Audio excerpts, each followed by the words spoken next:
Olá pessoal, tudo bem com vocês? Espero que sim.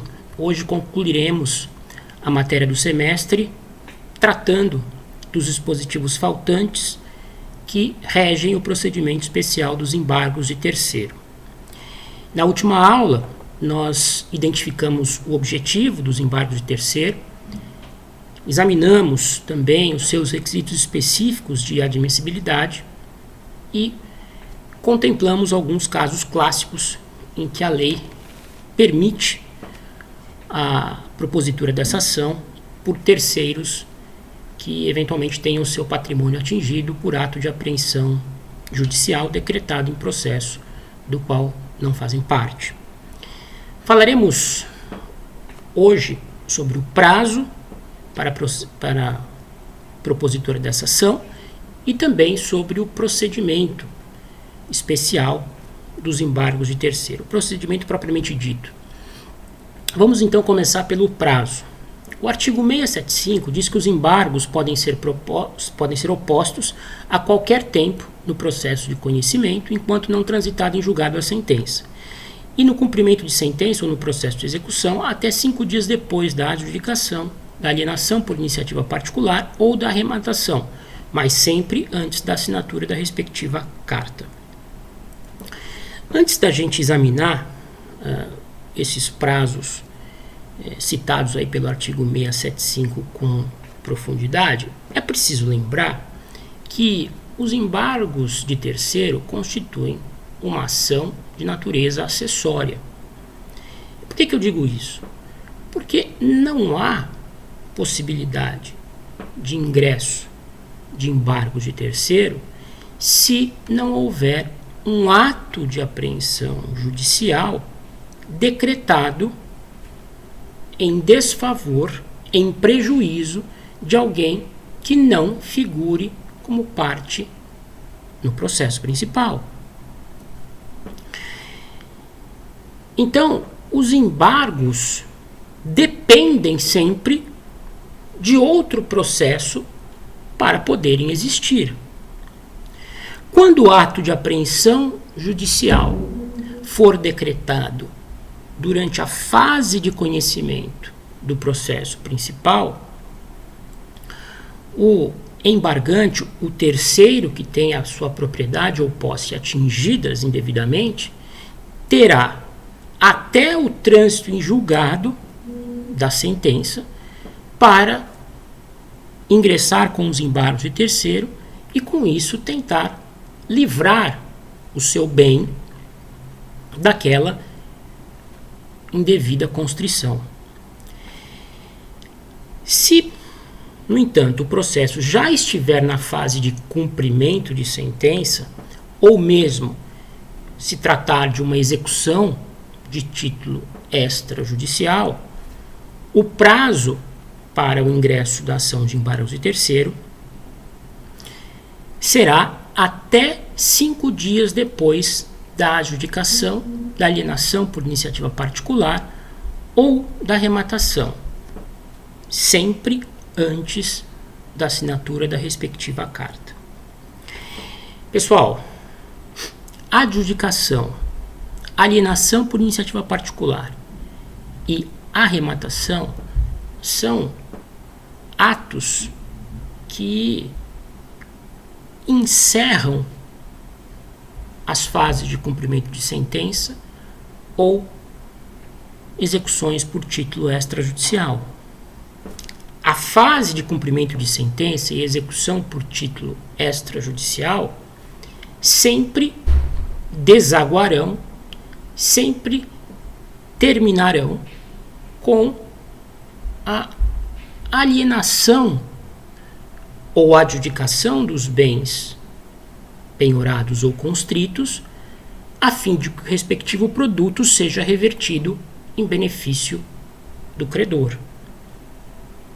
Então, se alguém tiver um bem da sua posse ou propriedade indevidamente atingido por um ato de apreensão judicial decretado numa fase de cumprimento de sentença ou numa execução de título extrajudicial da qual não for parte, terá até 5 dias da adjudicação, da alienação por iniciativa particular ou da arrematação para ajuizar os embargos de terceiro a fim de livrar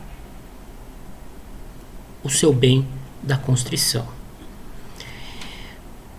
Se porventura a respectiva carta de adjudicação ou de arrematação houver sido lavrada antes desses 5 dias, passa a ser a data da assinatura da respectiva carta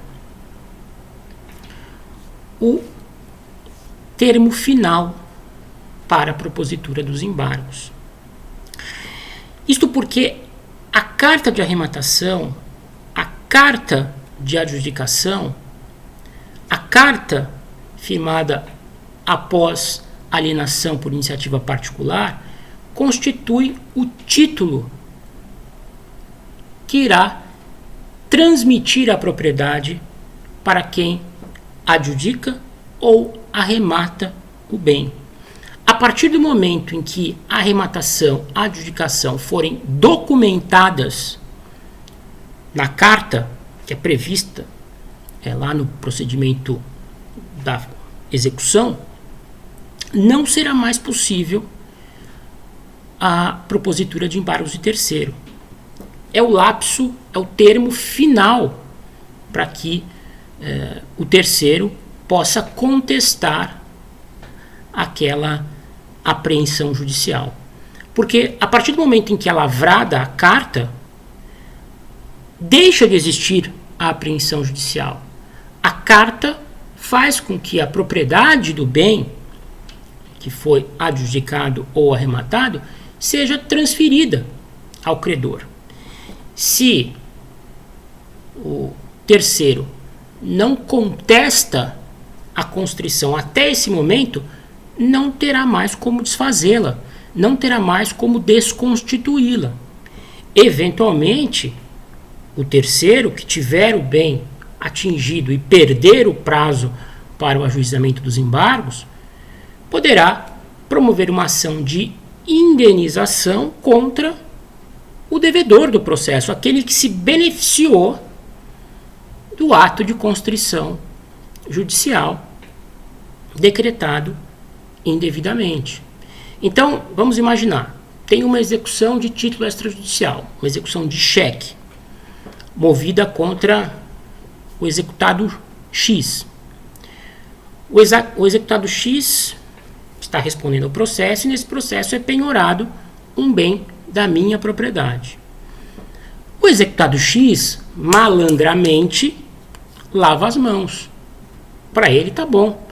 Ele vai se ver livre, né, da dívida que contraiu, sem sofrer qualquer perda patrimonial, porque quem está sendo atingido é o terceiro, no caso eu. Eu, por outro lado, também acabo tendo uma atuação omissa, desidiosa. Não me valho dos embargos de terceiro que estão colocados pelo ordenamento à minha disposição para contestar a constrição. E a constrição acaba se tornando uma arrematação, uma adjudicação que satisfaz os interesses do credor. A partir do momento em que é lavrada a carta, essa arrematação, essa adjudicação se torna irreversível para o terceiro. Eu sofri a perda patrimonial que acabou beneficiando o devedor do processo.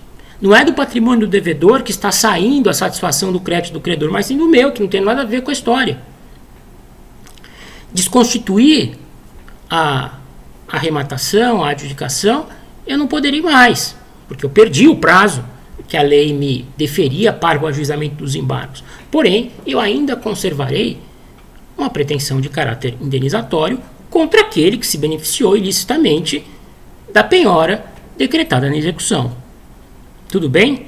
Então, existem prazos que, não observados, acarretam a preclusão do direito do terceiro impugnar a constrição. Mas o decurso desses prazos não impedirá que o terceiro, que eventualmente sofra a perda patrimonial em benefício de alguém, venha a requerer uma indenização daquele que se beneficiou injustamente. Do contrário, se admitiria o enriquecimento sem causa do devedor, o que constitui verdadeiramente algo absurdo. Ok?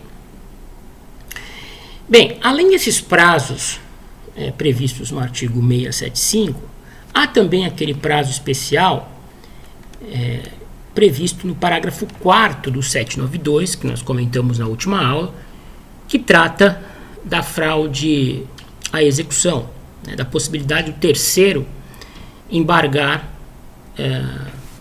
nos casos de fraude à execução. O parágrafo 4º do 792 diz o seguinte: antes de declarar a fraude à execução, o juiz deverá intimar o terceiro adquirente que, se quiser, poderá opor embargos de terceiro no prazo de 15 dias.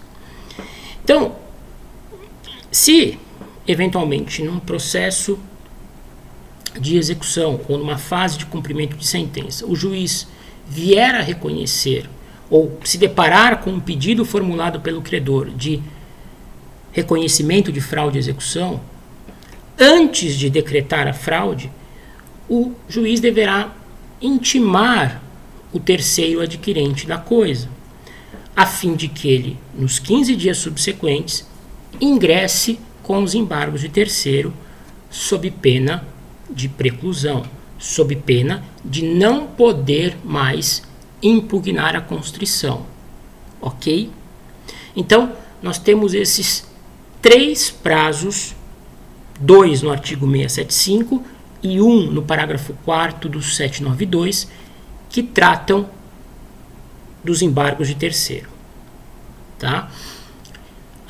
Mas se de repente no processo em que houve o requerimento de fraude à execução, o juiz não intimar o terceiro adquirente do pedido e com isso ele não puder ingressar com os embargos de terceiro nos 15 dias subsequentes. O que fazer? Bem, a doutrina e a jurisprudência entendem que, não havendo intimação prévia do terceiro adquirente no processo em que houver requerimento de reconhecimento de fraude à execução, o terceiro adquirente terá o prazo do artigo 675 para propor os embargos de terceiro. Então, o terceiro adquirente não intimado previamente do pedido de fraude à execução formulado pelo credor poderá, em até 5 dias depois da adjudicação, alienação por iniciativa particular ou arrematação, mas sempre antes da assinatura da respectiva carta, mover os embargos de terceiro a fim de desconstituir aquela apreensão judicial indevida. Tudo bem? Bem, então vamos agora analisar o procedimento em si dos embargos de terceiro, que é muito simples e muito parecido, né, com o procedimento das ações possessórias. Né? Na última aula, no início, eu disse que os embargos de terceiro e as ações possessórias têm uma relação de muita similaridade, são como se fossem primos, né, muito parecidos. Bem, vamos começar pela competência. Né? Os embargos de terceiro serão sempre distribuídos por dependência ao juízo em que corre o processo no qual foi determinada a apreensão do bem. Trata-se de competência funcional, portanto, de natureza absoluta. Aqui eu volto a ressaltar. A ação de embargos de terceiro é uma ação de natureza acessória. Estará sempre vinculada a um processo principal. Processo principal este no qual houve a determinação de constrição de bens que afetou o terceiro. Portanto, como regra, os embargos de terceiro deverão ser distribuídos por dependência ao juízo onde tramita essa ação principal. trata-se de uma competência funcional de natureza absoluta, que não admite prorrogação. Portanto, se o terceiro embargante oferecer os embargos em juízo distinto, distribuí-los livremente, o juízo que recebê-los os extinguirá liminarmente, de plano, justamente pelo fato de não possuir competência para o seu processamento. Outras questões importantes atinentes à competência. O processo onde se deu a apreensão judicial está tramitando em segundo grau. Houve recurso e o processo subiu para o tribunal. Onde é que eu vou propor os embargos de terceiro, caso um bem na minha posse ou propriedade tenha sido atingido por um ato de constrição judicial decretado pelo juízo de primeiro grau? Distribuirei o processo junto ao tribunal ou distribuirei a ação de embargos de terceiro junto ao juízo de primeiro grau? A resposta é: distribuirá a ação de embargos de terceiro perante o juízo de primeiro grau, onde a causa se processa originariamente, sob pena de nós termos aí uma violação, né, ao princípio do duplo grau de jurisdição. Então não interessa que o processo esteja no tribunal. Os embargos de terceiro serão propostos perante o juízo de primeiro grau, onde a causa se processa originariamente, onde o processo principal se processa originariamente. Constrição ocorreu por meio de precatória, né?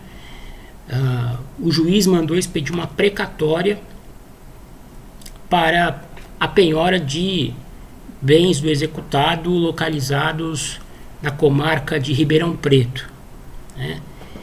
Quem é que vai processar os embargos de terceiro? O juízo deprecante, que ordenou a penhora, ou o juízo deprecado? Aqui depende do cenário. Se a precatória foi expedida pelo juízo deprecante com ordem para constrição de bem específico, serão os embargos de terceiro ajuizados perante o juízo deprecante, porque afinal foi o juízo deprecante que escolheu o bem do terceiro para ser penhorado, para ser constrito. Agora, se a carta precatória foi expedida para penhora de bens do executado localizados no juízo deprecado, na comarca de Ribeirão Preto, no nosso exemplo, e o juiz da comarca de Ribeirão Preto, o juízo deprecado, acabar ordenando a constrição sobre o bem de terceiro, que não havia sido identificado pelo juízo deprecante, o CPC determina que os embargos de terceiro sejam ajuizados perante o juízo deprecado, perante o juízo que determinou que a penhora recaísse sobre aquele bem específico. Ok? A única possibilidade dos embargos não serem propostos no juízo deprecado, quando é este juízo que determina que a penhora recaia sobre bem de terceiro, se dá naquelas situações em que a carta já houver sido devolvida, né? A carta precatória é expedida de maneira genérica, ordenando que o juízo deprecado proceda à penhora de bens do executado. O juízo deprecado recebe a carta, determina que a penhora recaia sobre um bem específico do executado. A penhora acaba recaindo sobre um bem do terceiro e a precatória é devolvida. Se a precatória tiver sido devolvida, não há mais como o terceiro, que teve o bem indevidamente constrito por ordem do juízo deprecado, promova alguma medida neste juízo. Ele vai ter que obrigatoriamente distribuir os embargos de terceiro por dependência ao juízo deprecante. Vejam, a propósito, o que diz o artigo 676. Os embargos serão distribuídos por dependência ao juízo que ordenou a constrição e autuados em apartado. Parágrafo único.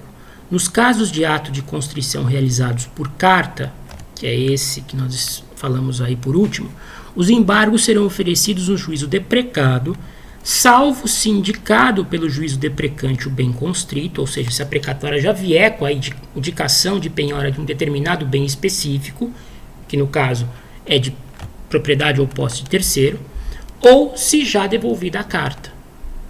Ou, no caso do juízo deprecado escolher o bem a ser constrito, a constrição tenha sido efetivada, mas a carta já devolvida.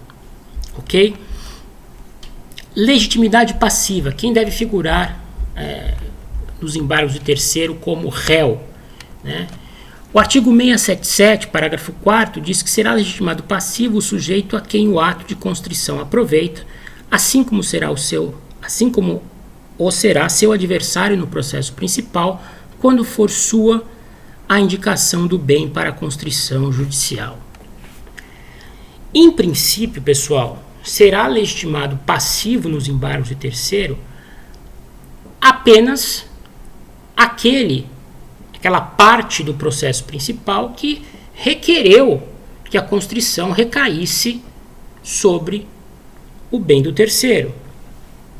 Então, por exemplo, numa execução de título extrajudicial, se o credor postular ao juízo, por onde tramita a execução, que a penhora recaia sobre o imóvel X, que foi compromissado à venda ao terceiro, o terceiro, desejando desconstituir essa constrição indevida, deverá manejar os embargos de terceiro contra o credor, contra o exequente da ação onde se deu a penhora. Não haverá, em princípio, necessidade de se incluir no polo passivo dos embargos a outra parte do processo principal. Somente figura no polo passivo, em princípio, aquela parte a quem o ato de constrição aproveita. No nosso exemplo, quem se aproveita da constrição é o credor, né? Porque se esse bem for penhorado, for constrito e posteriormente alienado judicialmente, o produto da alienação vai reverter para o credor. Então, ele, em princípio, é parte legítima para figurar no polo passivo dos embargos de terceiro. Entretanto, se o seu adversário no processo principal, no nosso exemplo, o devedor, se o seu adversário for quem tiver indicado o bem à penhora, nesse caso específico, o devedor será legitimado passivo em conjunto com o credor. Vejam a segunda parte do parágrafo 4º do 677. Assim como o será seu adversário no processo principal, quando for sua a indicação do bem para a constrição judicial.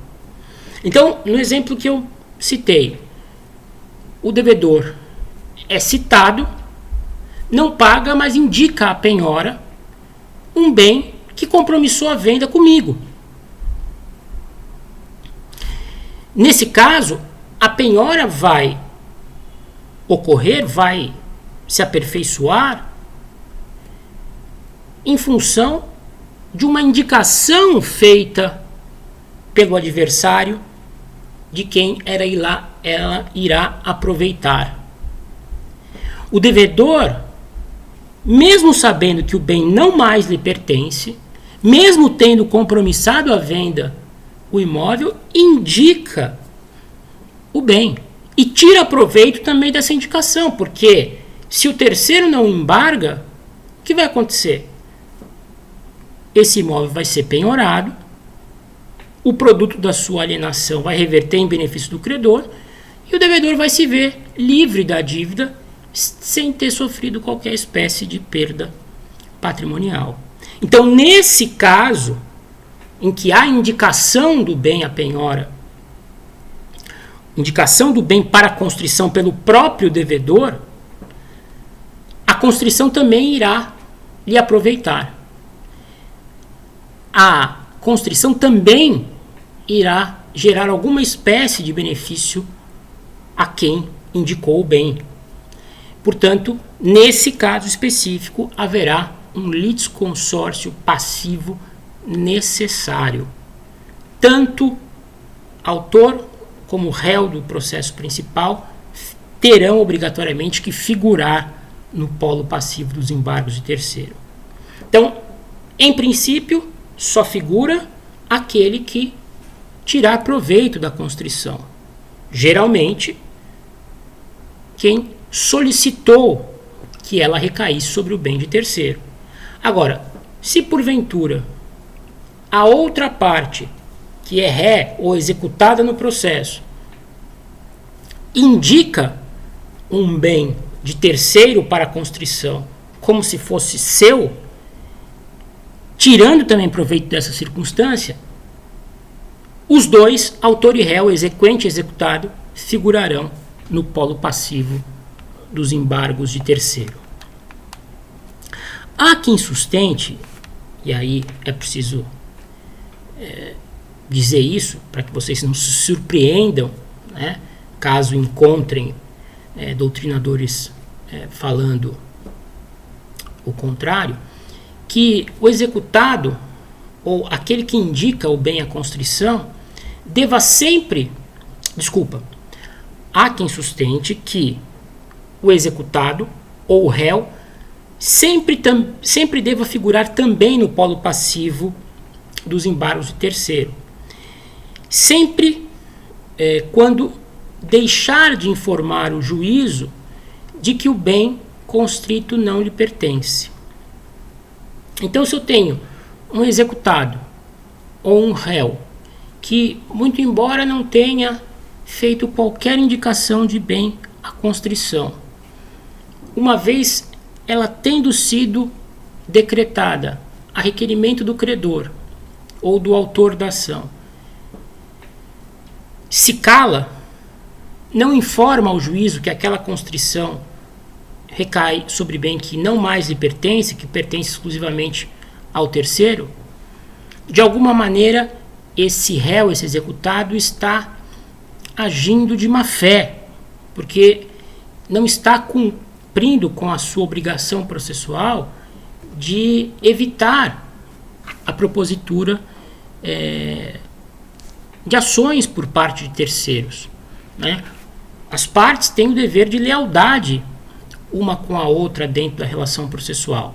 E se o réu ou executado, beneficiado com o ato de constrição judicial determinado a pedido do credor, se cala, mesmo sabendo que o bem atingido não lhe pertence, isso seria uma circunstância suficiente, no entender de muitos doutrinadores, para justificar a figuração do réu ou do executado também no polo passivo, em companhia daquele a quem o ato de constrição aproveita diretamente, tá? Mas vejam,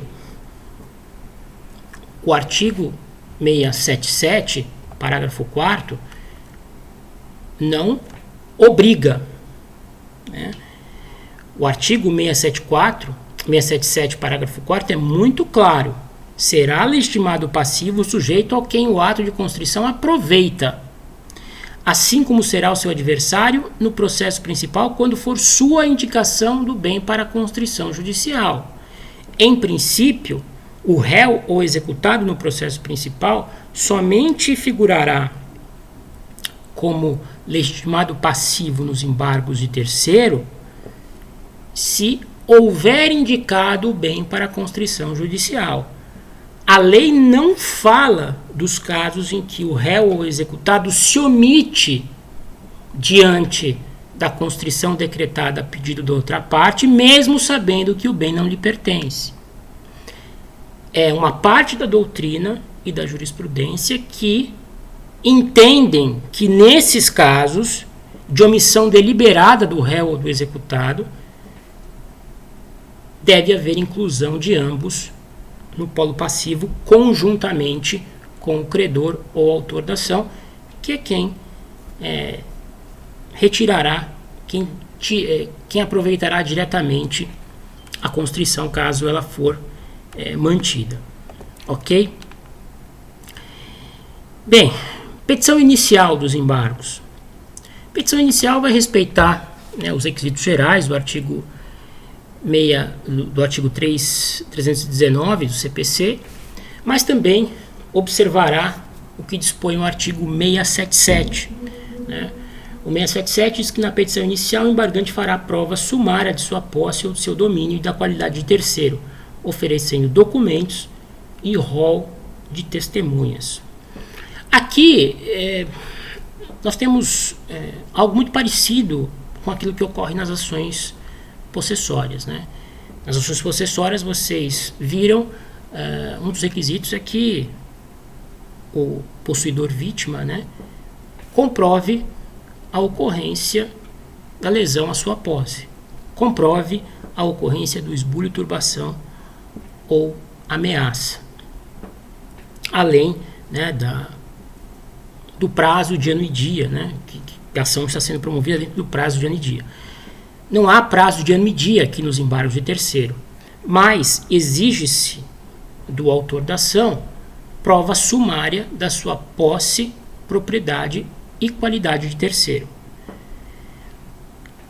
Se o autor da ação, embargante, não conseguir demonstrar através de documentos a sua condição de possuidor ou proprietário da coisa e também a sua qualidade de terceiro, o juiz designará uma audiência preliminar nos moldes da audiência de justificação das ações possessórias. Né? Se o juiz, deparando-se com os embargos de terceiro, não se convencer, né, de que o ato de apreensão judicial recaiu sobre bem de propriedade ou posse de terceiro, designará uma audiência preliminar onde irá colher depoimentos de testemunhas arroladas pelo embargante. Ok?